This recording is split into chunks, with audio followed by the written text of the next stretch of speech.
আমার হাজবেন্ডের কিছুদিন যাবত মাটন তেহারি খাওয়ার খুবই ক্রেভিংস হচ্ছিল, তাই আমরা ফ্যামিলির 4 জন মিলে চলে গিয়েছিলাম ময়মনসিংহের কাচ্চি ভাইয়ে তাদের মাটন তেহারিটা টেস্ট করার জন্য।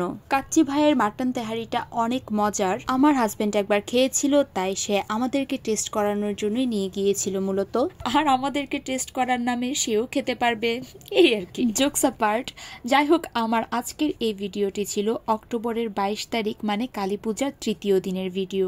ঘুরে ঘুরে পুজো দেখার আগে পেট পুজো করে নিলাম, তাই চলে গিয়েছিলাম ময়মনসিংহের কাচ্চি ভাইয়ে তাদের নিউলি লঞ্চড মাটন তেহারিটা টেস্ট করার জন্য। আমার হাজবেন্ড এর আগে খেয়েছিল, তো সে আমাদেরকেও নিয়ে গিয়েছে।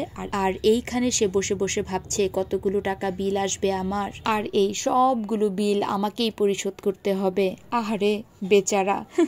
যাই হোক, একটু মজা করলাম। আমার হাজবেন্ড এমনিতেও একটু চুপচাপ থাকতেই বেশি পছন্দ করে। আর এইখানে আমরা অর্ডার করেছিলাম একটা বাদামের শরবত আর 3টা বোরহানি। আর আমাদেরকে খুব বেশি একটা বসে থাকতে হয়নি, আমাদের মাটন তেহারি চলে এসেছে। মাটন তেহারিটা একদম গরম গরম ছিল। আর আমরা যেহেতু একদম বাসা থেকে ডিসাইড করে গিয়েছিলাম যে আমরা কি খাবো, তাই আমাদেরকে মেনু কার্ড দেখে আর খুব একটা প্যারা নিতে হয়নি। আর পুজোর সময় অনেকটা রাত্র করে আমরা বের হয়েছিলাম বাসা থেকে, তাই রেস্টুরেন্টে ঢোকার সাথে সাথেই তারা বলছিল যে মাটন কাচ্চি বিরিয়ানিটা শেষ হয়ে গিয়েছে।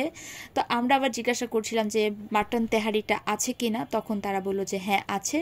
তো এই আর কি, একদম খুবই গরম গরম ছিল খাবারটা, খেতে খুবই ভালো ছিল। তবে ছোট বাচ্চা থাকলে আমি সাজেস্ট করব সাথে একটা গ্রেভি জাতীয় কোনো খাবার নেয়ার জন্য, কারণ মাটন তেহারিটা একটু যেহেতু শুকনো শুকনো খাবার, তাই একটা গ্রেভি থাকলে অবশ্যই ভালো হবে বাচ্চাদের জন্য। বড়রা ইজিলি খেয়ে ফেলতে পারবে। আমার তো এই শুধু শুধু মাটন তেহারিটা খেতেই বেশি ভালো লাগছিল।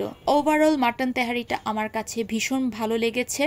আর তার সাথে আমরা 2টা আলু বকরার চাটনি নিয়েছিলাম। আচ্ছা, একটা কথা বলে রাখি, প্রতিটা জিনিসের প্রাইস কি ছিল, মানে মাটন তেহারির প্রাইস কি ছিল, বোরহানির প্রাইস কি ছিল, বাদামের শরবতের প্রাইস কি ছিল, আলু বকরার চাটনিটার প্রাইস কি ছিল, এগুলো আমি কিছুই জানি না। কিন্তু আমরা 4 জন খেয়েছিলাম, টোটাল বিল প্রায় 1500 টাকার মতো এসেছিল। তাই আপনাদের সাথে কোনটার কি প্রাইস সেটা শেয়ার করতে পারলাম না। তবে খাবারের টেস্ট ওভারঅল আমার কাছে খুবই ভালো লেগেছে। এবার আমাকে বলে ফেলুন তো, আমার এই ভিডিওটা কারা কোন জায়গা থেকে দেখছেন আর ময়মনসিংহ থেকে কারা দেখছেন, তারা কিন্তু অবশ্যই আমাকে কমেন্ট বক্সে জানাবেন। আর আমার ভিডিওটা ভালো লেগে থাকলে অবশ্যই সবাই লাইক আর কমেন্ট করবেন। ইদানিং আমার ভিডিওতে আপনারা লাইক কমেন্ট খুবই কম করেন। ভিডিওতে ভিউ হলে কি হবে, লাইক কমেন্ট একদমই কম। তো আজকের এই ছোট ব্লগটি আমার এই পর্যন্তই। এরপর আমরা কালী পূজা দেখতে বের হয়ে পড়েছিলাম। তো আজকের ভিডিওটা আমার এই পর্যন্তই, দেখা হবে পরবর্তী ভিডিওতে। So tata.